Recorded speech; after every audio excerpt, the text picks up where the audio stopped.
తెలంగాణ ఏర్పాటు పోరాటం అంటేనే ఆత్మ గౌరవమని, సకల జనులు పోరాడి రాష్ట్రాన్ని సాధించుకున్న తర్వాత తెలంగాణ ప్రజలపైన, అధికారులపైన, రాజకీయ నాయకులపైన, వారి కుటుంబ సభ్యులపైన ఫోన్ ట్యాపింగ్ చేయడం అతి నీచమైన నేరమని మంత్రి పొన్నం ప్రభాకర్ అన్నారు.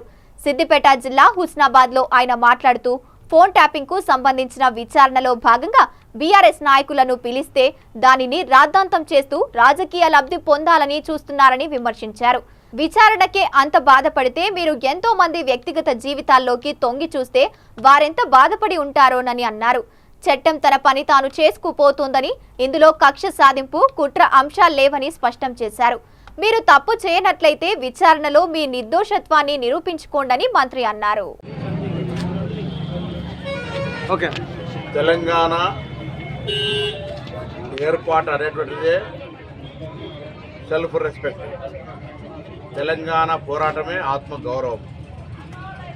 అటువంటి తెలంగాణ సకల జనులు పోరాడి సాధించుకున్న తర్వాత మరి తెలంగాణ ప్రజలపైననే, తెలంగాణ రాజకీయ నాయకులపైననే, తెలంగాణ అధికారులపైననే, వారి కుటుంబ సభ్యులను సైతం వదలకుండా ఫోన్ ట్యాపింగ్ చేయడం అనేటువంటిది అతి నీచమైన నేరం.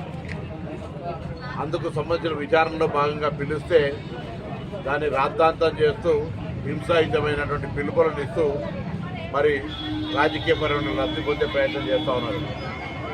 విచారణ జరిగితే అంత బాధపడితే మీరు కొందరి జీవితాల్లో అది రాజకీయంగా, ఆర్థికంగా, వ్యాపారకంగా, ఉద్యోగపరంగా, కుటుంబాల పరంగా వాళ్ళ సొంత ఏ రక్షణ స్వీకరించేది ఉంటుందో వాటిలోకి దొంగి చూసి మీరు ఆ డాటాను, ఆ సమాచారాన్ని దొంగిలించినటువంటి వ్యక్తులు వాటి తప్పకుండా చట్టం తరపతం చేసుకోబోతుంది.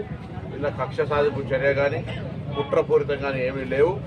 ఈరోజు వాటిని ఎదుర్కొని మీరు తప్పు చేయనట్టయితే తెలంగాణ ప్రజలకు మీరు తప్పు చేయాలని నిరూపించుకునే అవకాశం. విచారణ శిక్ష కాదు, విచారణ జరుగుతుంది.